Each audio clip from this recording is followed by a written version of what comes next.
नमस्कार सभी को। आशा करता हूँ आप सब लोग बढ़िया होंगे। तो हमने पहले प्रॉफिट एंड लॉस पढ़ा था, आप डिस्काउंट टॉपिक की ओर बढ़ेंगे। डिस्काउंट देखो, कुछ बेसिक बातें जो समझना बहुत ज़रूरी है। देखो, डिस्काउंट टॉपिक का नाम है डिस्काउंट। हिंदी में इसे बोलते हैं कटौती, छूट, बट्टा। कटौती, छूट और बट्टा इसे बोलते हैं। कटौती, छूट, बट्टा, ठीक है, ये सब एक बात है।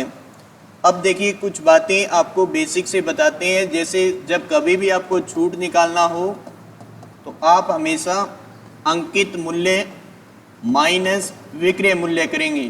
छूट हमेशा अंकित मूल्य पर दी जाती है। अंकित मूल्य माइनस विक्रय मूल्य। यदि आपसे सवाल के अंदर प्रतिशत में पूछ ले, अंशवर छूट प्रतिशत, तो आप बताएंगे छूट गुना 100% बटा में अंकित मूल्य। छूट गुना 100% बटा में अंकित मूल्य। फिर इसके बाद बात आती है हमारी,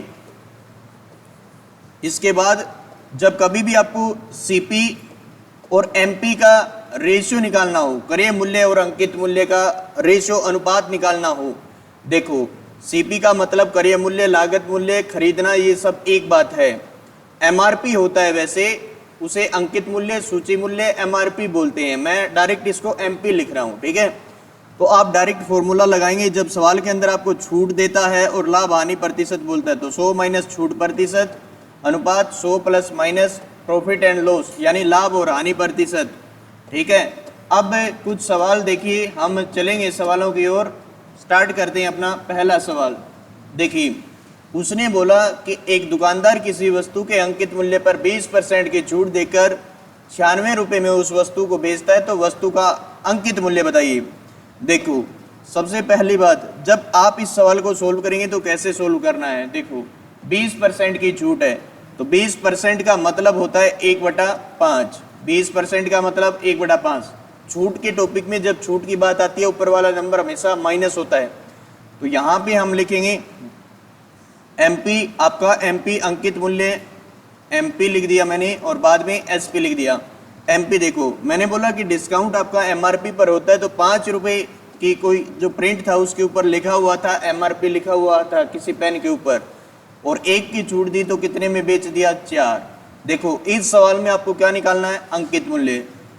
जिसको निकालना आप उसे छोड़ देंगे, अंकित मूल्य की जो 5 है उस वैल्यू को छोड़ दें, तो 4 बराबर 96, यानी एसपी बराबर एसपी। तो ये इसका 24 गुना, अगर ये 24 गुना है तो ये भी कितने गुना, 24 गुना। तो 24 पंजा 120। उम्मीद करता हूं ये सवाल आपको समझ में आया होगा। दूसरी बात देखो, जब आप अंकित मूल्य आपको निकालना हो तो आप फॉर्मूले से भी कर सकते हैं। देखो, जब डिस्काउंट आपको निकालना हो तो एसपी का फॉर्मूला होता है एमपी गुना 100 माइनस डिस्काउंट परसेंट अपॉन 100, ठीक है, डिस्काउंट परसेंट अपॉन 100। तो देखो, आपको इस सवाल में एमपी निकालना था, एसपी आपको दिया गया था, तो इसके अंदर पुट कर दो। 96 वैल्यू ये आपको दी गई है, ये बटा में 100 था, इस तरफ आएगा तो गुना कर देगा, बराबर में एमपी 100 माइनस डिस्काउंट, 20 की छूट थी तो 100 में से 20 घटाया, 80 बटा में आ जाएगा, 0 से 0 कट जाएगा, तो ये 12 पी, 12 अट्ठा 96, 12 को 10 से गुना किया। आप ऐसे भी फॉर्मूले के माध्यम से इस सवाल को सोल्व कर सकते थे, ठीक है। चलिए आगे अगले सवाल की ओर बढ़ते हैं। ऐसा ही सवाल है, 12.5%। 12.5 का मतलब होता है 1/8, यानी मैं बोल सकता हूं कि अंकित मूल्य माइनस, अंकित मूल्य और ये एसपी, यानी अंकित मूल्य 8 है, 1 रुपये की छूट दी तो 7 में बेच दिया उस वस्तु को। देखो, आपको अंकित मूल्य निकालना, छोड़ दो ये एमपी वाली वैल्यू, तो 7 बराबर ये एसपी बराबर एसपी 56 के, तो ये इसका 7 8 56, ठीक है, ये इसका 807 गुना हो गया। जब ये 807 गुना है तो एमपी भी 807 गुना, तो ये 64 और ये 8 7 56 और 8 8 64, यानी 64 56 आपका क्या आ जाएगा, आंसर। आशा करता हूं ये सवाल भी आप लोगों को बहुत बढ़िया तरीके से समझ में आ गया होगा। अब इसके बाद देखिए, मैंने आपको थोड़ी देर पहले, अब बेसिक में मैंने आपको बताया था, जब आपको बट्टा भी दे और लाभ हानि भी बोल दे तो सीपी और एमपी का डायरेक्ट फॉर्मूला मैंने बताया 100 माइनस छूट प्रतिशत और 100 प्लस माइनस लाभ हानि प्रतिशत, ठीक है।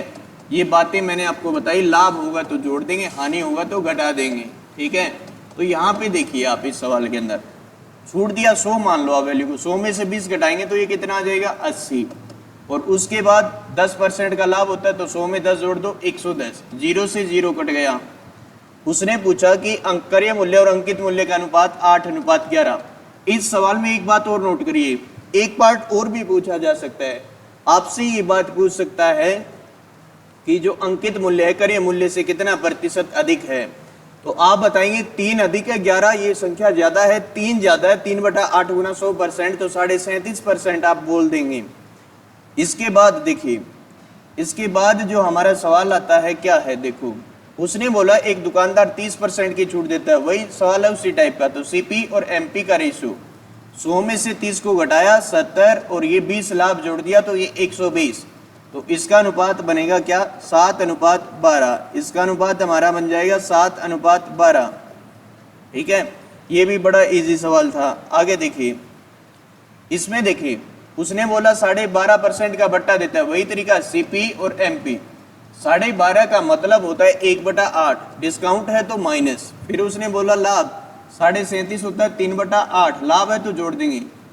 बटा में संख्या कितनी थी 8, यानी पुराने नंबर को नीचे 8 1 घटा के ऊपर 7 लिख दो, फिर अनुपात नीचे 8 3 जोड़ के 11 लिख दो। अब 8 से 8 आपका कट जाएगा, ठीक है, या फिर क्रॉस मल्टीप्लाई ऐसे करके आप कर सकते हैं, तो आपका आंसर आएगा 7:11।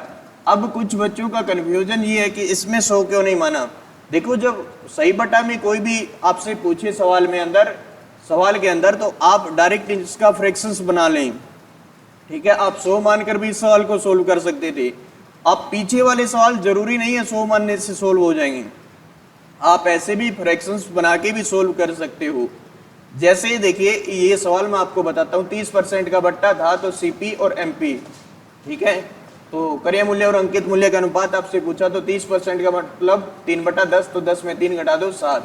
ये 20% लाभ है तो 5 में 1 जोड़ दो, 20% मतलब 1/5, तो 5 में 1 जोड़ दिया तो ये 6 आ जाएगा। अब देखिए, अब आप इनकी गुना कर दें आर पार, तो 7 गुना 5 और अनुपात 6 गुना 10। मैं फ्रैक्शंस के माध्यम से इस सवाल को सोल्व कर रहा हूं। तो ये देखिए 5 दूनी 10, ठीक है, और ये आपका आंसर आ जाएगा 7:12। आप 100 मानकर भी ऐसे सोल्व कर सकते थे, आप फ्रैक्शन बना के ऐसे सोल्व कर सकते हो। उम्मीद करता हूं ये सवाल आपको समझ में आ गया होगा, कोई परेशानी नहीं होगी आप लोगों को।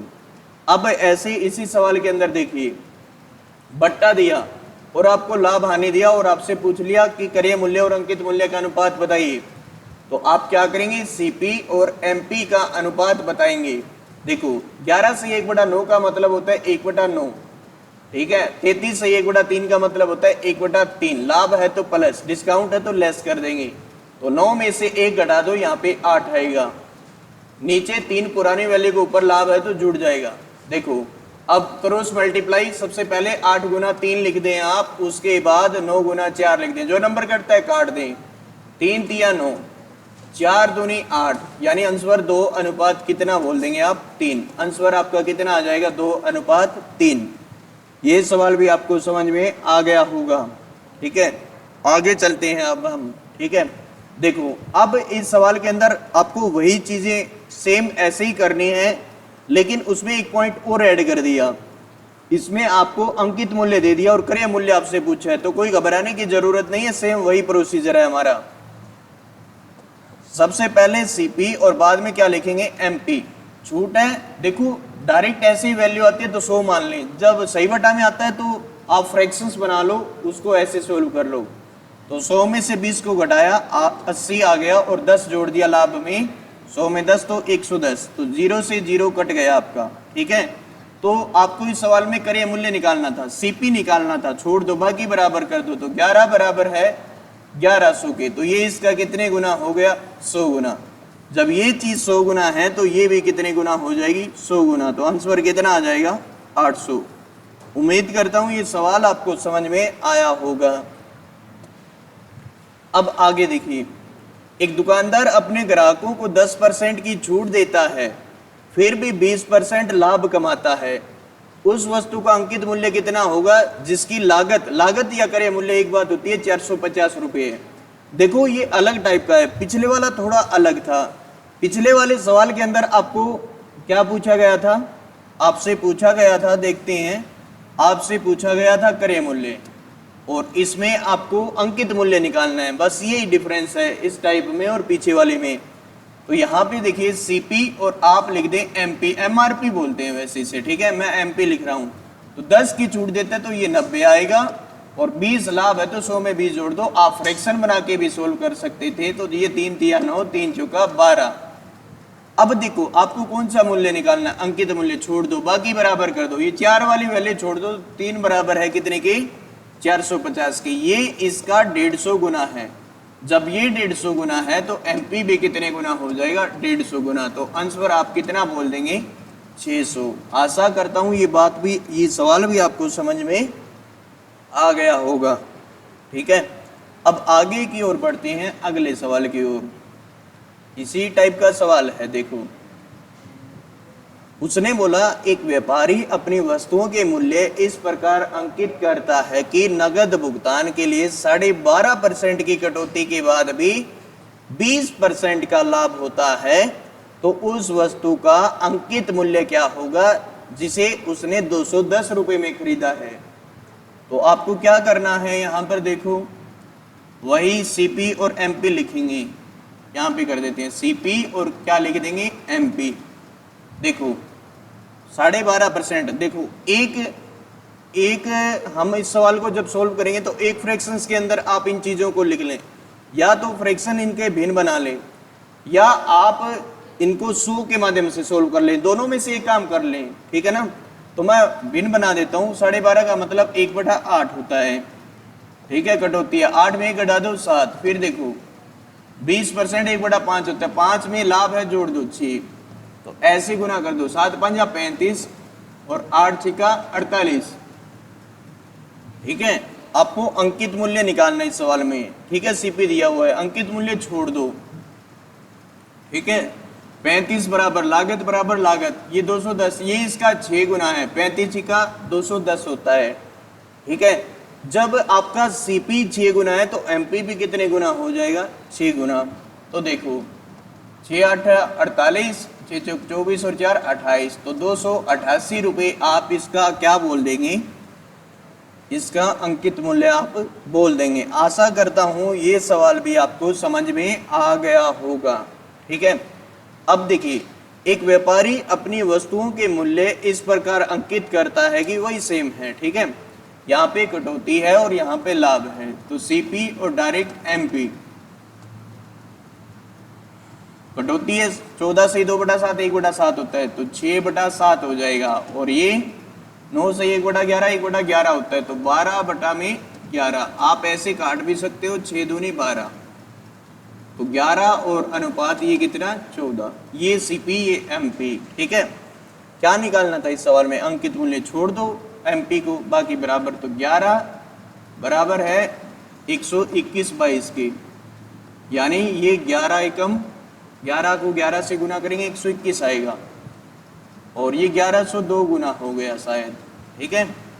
ये 1102 गुना होता होगा, तो ये 1102 गुना है, तो ये भी कितने गुना हो जाएगा, 1102, ठीक है।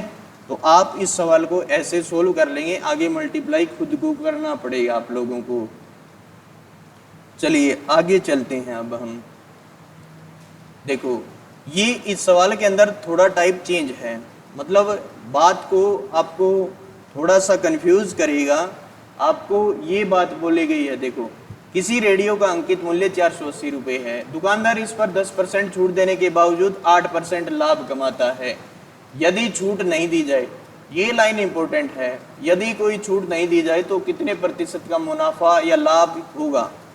तो देखो जब आपको इस प्रकार का सवाल मैंने पहले बहुत बार करवाए, आपको 100 में से 10 घटा दिया तो ये 90 आएगा, और ये लाभ आया 108, जोड़ दो तो 108, 18 5 90 होता है, 18 6 108। अब मेरी बात को सभी ध्यान से सुने। देखो अगर मैं आपको ये बात बोलता हूँ कि ये मान लो कोई मार्कर है और इसका मूल्य 1500 रुपये है, ठीक है, इस पे जो एमआरपी है उस पे 1500 रुपये लिखा हुआ है, और आप मेरे से ये मार्कर लेने आए, मैं एक दुकानदार हूँ, आपने बोला ये कितने रुपए का है, मैंने बोला कि जो इसका एमआरपी है वही उसी मूल्य पर आपको बेच रहा हूँ और आपको कोई छूट नहीं है, ठीक है। कि उसने यही तो बात बोली कि यदि कोई छूट नहीं दी जाए, मतलब जो एमआरपी है वही आपका एसपी बन जाएगा अगर छूट नहीं दी जाती तो अब ये एमपी न होकर ये आपका क्या बन गया, एसपी। किस कारण से आपको ये लाइन बोली कोई छूट नहीं दी जाए। तो ये देखो, अब लाभ आने के लिए आपके पास सीपी और एसपी है, ठीक है। आपको लाभ हुआ 5 रुपए का माल आपने 6 में बेच दिया, लाभ गुना 100%। मुनाफा प्रतिशत आपसे पूछा, मुनाफा प्रतिशत मतलब लाभ प्रतिशत, तो लाभ गुना 100% बटा में सीपी, तो अंश पर आप कितना परसेंट बोल देंगे, 20%। आशा करता हूं ये सवाल भी आपको समझ में आ गया होगा, कोई परेशानी आप लोगों को अभी तक इस सवाल में भी नहीं आई होगी, ठीक है। आगे चलते हैं अब हम अगले सवाल की ओर। देखो सेम वही बात है, एक रेडियो का अंकित मूल्य, जब प्रतिशत में बात पूछी जाए तो इस अमाउंट का कोई चक्कर नहीं है, ठीक है। प्रतिशत मुनाफा वही सेम बात है, वही छूट नहीं दी जाए। देखो किसी रेडियो का अंकित मूल्य 46,211 रुपये, 46,211 रुपये, दुकानदार इस पर 30% छूट देने के बावजूद 10% मुनाफा कमाता है, ठीक है। और यदि कोई छूट न दी जाए तो उसे कितने प्रतिशत का मुनाफा होगा। अगर आप वैल्यू को रखते हैं तो भी कोई दिक्कत नहीं है, अगर वैल्यू न भी रखें तो भी कोई दिक्कत नहीं है।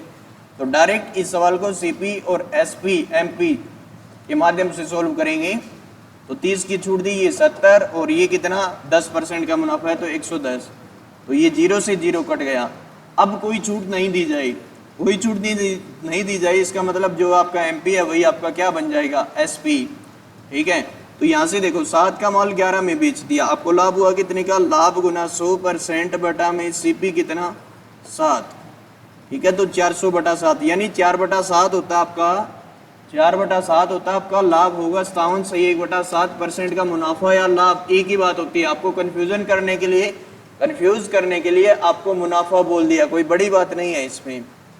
आशा करता हूं ये सवाल भी आपको समझ में आ गया होगा। देखो एक व्यापारी ने एमआरपी पर 20% की छूट पर कुछ खरीदा, अंकित मूल्य पर 20% की छूट पर खरीदा।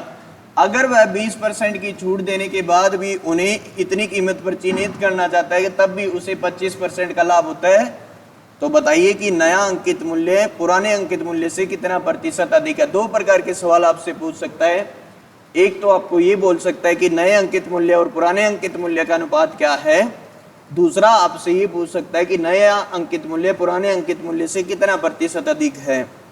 तो देखो सीपी और यहां पर हम लिखेंगे एमपी।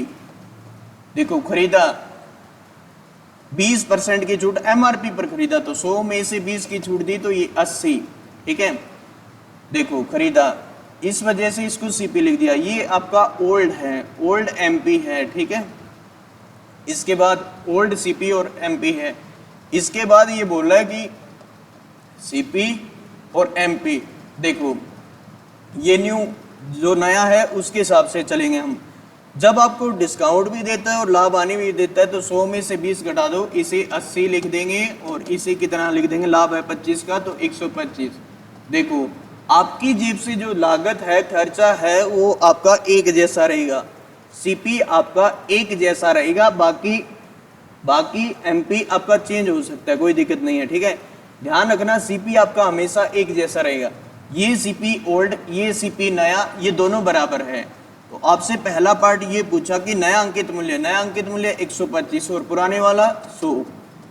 तो नए अंकित मूल्य और पुराने अंकित मूल्य का अनुपात पूछे तो ये 5:4 आ जाएगा। दूसरा पार्ट आपसे पूछा कि नया अंकित मूल्य 5 है और पुराने वाला 4 है, कितना अधिक है, 1। और किस से पुराने वाले से, जिसके साथ से लगाओ तुलना करनी है उसे नीचे रखते हैं। तो 4 था, 1/4 गुना 100%, तो आपका आंसर कितना परसेंट अधिक आ जाएगा, 25% अधिक आ जाएगा। उम्मीद करता हूं ये सवाल भी आपको समझ में आ गया होगा, ठीक है। तो बहुत ही आसान सवाल है, ऐसी कोई परेशानी नहीं है। जब आप इन्हें करेंगे तो आसानी से आपको समझ में आ जाएगा, किसी प्रकार की कोई दिक्कत आप लोगों को नहीं आएगी, ठीक है। आइए अगले सवाल की ओर बढ़ते हैं, ठीक है। अगले सवाल की ओर बढ़ते हैं, फिर हम 2-3 सवाल और है। देखो ये सवाल हमने सोल्व किया, सेम इसी प्रकार का ये सवाल है, ठीक है। ये देखो, एक दुकानदार ने सूची मूल्य पर 30% की छूट पर कुछ पुस्तकें खरीदी और वह 25% की छूट देने के बाद भी 20% लाभ प्राप्त करता है, तो ये सेम है। देखो तो सबसे पहले हम लिखेंगे पुराने हिसाब किताब का सीपी और इसका एमपी। देखो खरीदा एमआरपी पर सूची मूल्य पर, तो ये 100 और 30 का डिस्काउंट था तो ये 70, ठीक है।